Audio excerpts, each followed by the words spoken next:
Senator साहब, ये जो गिला होता है कि आज आप कह रहे हैं कि जी गवर्नर राज की बातें हो रही हैं, तहरीक इंसाफ के ऊपर पाबंदी लगाने की बातें हो रही हैं, लेकिन इस नहज पे चीजों को आप लोग लेके आए, आप लोगों ने पॉलिटिकल एंगेजमेंट की नहीं और एक वो जारियाना किस्म का रवैया था जिसकी वजह से इतनी तलखियां बढ़ी। बिस्मिल्लाह रहमान रहीम, या का नाबुदो व या का नस्ताईन। देखें सेनेटर साहब जो है ना, ताहिर खलील सिंधु साहब, आप इनकी बात स्टार्ट करें। देखें, इन्होंने एप्टा के ऊपर सारा का सारा इल्जाम लगा दिया। यही एप्टा था ना, यही पाकिस्तान के इंसाफ थी ना। आपकी जो 200 लूम्स वाली मिलें थी उसमें 400 लग रही थी, जो 400 वाली थी उसमें 800 लग रही थी, हर एक डबल कर रहा था। ये इनका शहर था ना, जहां पे आपको लोग ढूंढ रहे थे और आपको लोग मिल नहीं रहे थे कि वहां पे वो लोग जॉब करें। जो जो टेक्निकल लोग हैं वो नहीं मिल रहे थे, कमी हो रही थी लोगों की। जॉब्स बढ़ती जा रही थी, मतलब जॉब्स मिलती जा रही थी, लोग जाते जा रहे थे। यही वो लोग थे ना कि जिसमें पाकिस्तान तहरीक इंसाफ ने 2018 में आके झक मारी, ये किया वो किया, गलत किया, लेकिन 2019 में रिकवरी शुरू कर दी।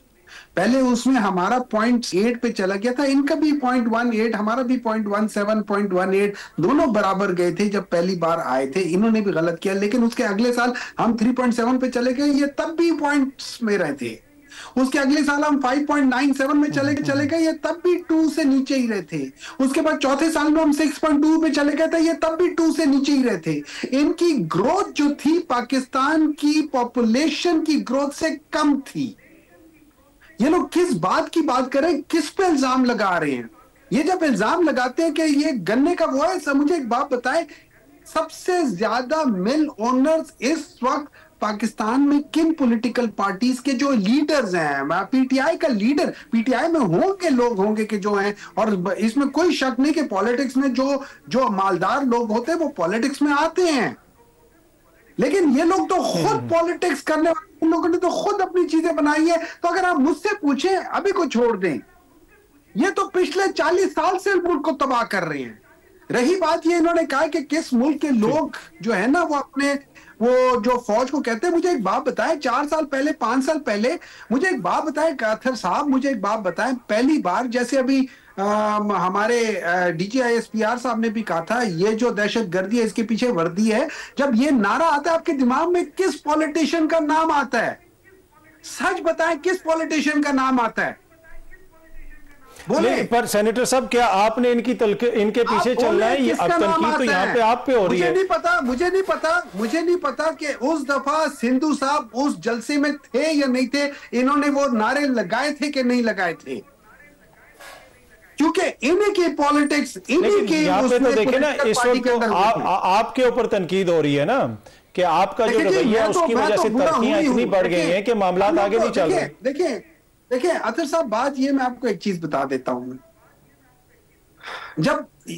जब मैं ये सारी चीजें सुन रहा था ना, मुझे दिल को बहुत सख्त दुख हो रहा था, बहुत सख्त दुख हो रहा था। मतलब आप मुझे ये कह, मैं आज सिंधु साहब मुझे कह रहे हैं कि हुमायूं तुम दहशतगर्द हो, ये मुझे ये कह रहे हैं कि हुमायूं तुम जैसे लोग जो है ना वो दहशतगर्द हैं, तुम जैसे लोगों को बैन करना चाहिए इस मुल्क में। इस मुल्क में हमें उन लोगों को ज्यादा सामने लाना चाहिए जिन लोगों ने पार्लियामेंट में बैठ के पाकिस्तान आर्मी को, पीटीआई में से आज तक किसी ने armed forces as a whole को कुछ नहीं कहा। हम लोग सारे के सारे जो लीडरशिप है उनसे हमारा इतराज हो सकता है, इनका भी था, हर एक का था, हर दफा होता है, ये चीजें हो सकती हैं। लेकिन as an army institution Pakistan Tehreek Insaf ने कभी एज एन आर्मी इंस्टीट्यूशन के खिलाफ कोई बात नहीं की, ना ये दहशतगर्दी के नारे लगाए, ना कुछ और। क्या हमने हमेशा कहा है कि इवन जिस जमाने में हमारे ऊपर सख्तियां थी और ये जब इंडिया के साथ जंग हो रही थी, हम लोगों ने पूरी तरह साथ दिए, यहां तक कि इन्हीं DGISPR साहब ने हमारी तारीफ भी की। पीटीआई वालों का शुक्रिया भी अदा किया, हमारे जो यूट्यूबर थे, हमारे जो जो जो उसमें थे, ये क्या कह सकते हैं उसे, ये सोशल मीडिया वाले थे, उनकी तारीफ भी की। जहां जरूरत पड़ी है पाकिस्तान को, पाकिस्तान के इदारों को, हम वहां जरूर। तो आप नहीं समझते कि आप, जरा मुझे ब्रीफली बताइए कि आप नहीं समझते कि आपके कंडक्ट में भी कुछ ना कुछ इशू तो है ना? अगर उस चीज का इदराक ही नहीं करेंगे तो मामला ठीक किस तरह होगा? देखिए ऐसा है अतहर साहब, मेरे कंडक्ट में मसला है, होगा। देखिए मैं एक बात बता देता हूं, मैं जब जाता हूं, अब मेरा ये मसला है, आप लोग अभी सारे कहते हैं कि जी सोहेल अफरीदी को जो है ना जाके अपना काम करने, जब वो अपना काम करता है, सोहेल अफरीदी अपना काम करता है, अगर आप उससे वो बात करें कि देखिए वो सिर्फ जिस दिन उसकी मुलाकात होनी होती है, सोहेल अफरीदी सिर्फ उसी दिन जाके वहां बैठता है और ये उसका हक बनता है। आप मेरे ऊपर दरवाजे बंद कर दें, दरवाजे को कुंडी लगा दें, मैं उसको खटखटाऊंगा, हो सकता है जोर से खटखटाऊं, लेकिन दैट मीन्स कि अगर मैं जोर से खटखटाऊं, इसका मतलब है कि मैं बुरा आदमी बन जाऊंगा। अगर मैं आपके ऊपर वैसे ही मैं आपसे किसी बात पे एग्री ना करूं और मैं आपको कहूं अतहर साहब आपने ये काम गलत किया है, मैं आपसे एग्री नहीं करता, क्या मैं आपका दुश्मन हूंगा? मैं आपका दोस्त हूंगा। माही मोहम्मद साहब, ये जो मामला है वहां पे दहशतगर्दी वाला, ये एक बड़ा एक हसास मामला है, कौमी नौयत का मामला है, कौमी सलामती का इशू है। अब कुछ चीजों के ऊपर आप वफाक से इख्तलाफ कर सकते हैं, आप इनकार कर सकते हैं कि हम आपके साथ नहीं बैठेंगे, लेकिन ये जो दो तीन चीजें ऐसी हैं जो नेशनल लेवल की चीजें हैं, इनके ऊपर तो कम से कम इत्तेफाक होना चाहिए। आप इनके साथ बैठें, कोई पॉलिसी बनाएं। यहां पे अगर जब आप इस तरह का मौकिफ लेंगे कि जी हम किसी भी चीज पे हुकूमत के साथ नहीं बैठेंगे, तो फिर जो आप पे तनकीद होती है वो थोड़ी हद तक तो जायज है। देखिए सबसे पहले तो मैं थोड़ा सा कमेंट करता हूं, अभी मुझे नहीं पता मुजम्मिल साहब को कितना पता है इलेक्शंस के बारे में या पॉलिटिकल पार्टीज के बारे में।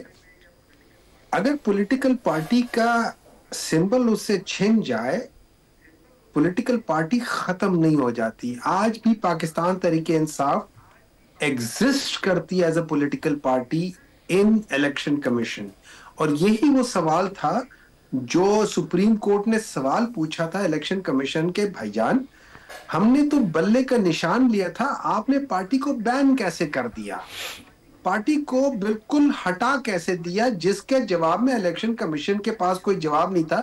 यही वो वजह थी कि जिसकी बेसिस में जब आपने एक पार्टी को बैन कर दिया, उसके लोगों को उससे आजाद कर दिया जो कि वो नहीं हो सकते थे आजाद, तो इस डिसीजन को रिवर्स किया गया था जो कि 25 दिसंबर का या जनवरी का जो डिसीजन था, इस चीज को रिवर्स किया, दिसंबर का इस चीज को रिवर्स किया था कि अगर निशान हट जाए, पार्टी एग्जिस्ट करती है, so please correct your facts and figures.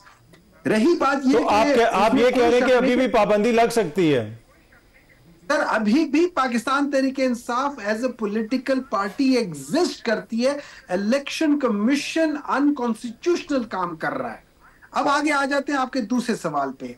देखिए मैं आपको एक बात बता देता हूं, पाकिस्तान तहरीक इंसाफ नहीं, मैं खैबर पख्तूनख्वा में जितने भी ऑल पार्टीज एक कॉन्फ्रेंस हुई, उसमें सारी पॉलिटिकल जमातें जो कि वहां पे लोकली हैं और जिसमें जेयूआई भी है, जिसमें एएनपी भी है, जिसमें बाकी लोग भी हैं, इन सब लोगों ने मिलके एक चीज डिसाइड किया, पूरे केपी के सारे लोगों ने जो रिप्रेजेंटेटिव्स हैं, कि हम लोग वफाक के साथ मिलके डिस्कशन करना चाहते हैं कि भाई इस जगह पे क्या होना चाहिए। किसी ने ये नहीं कहा कि ये नहीं होना चाहिए, ये आपका टारगेट है पीस, आपका टारगेट है लाहौर। मैं आपसे कहता हूं कि यार मैंने जीटी रोड पे जाना है, आप कहते हो कि भाई हम लोग चाहते हैं मोटरवे पे, तो अगर मैं कहता हूं मैं जीटी रोड से जाता हूं, क्या मैं आपका दुश्मन बन जाता हूं? नहीं, मैं आपका दुश्मन नहीं बनता।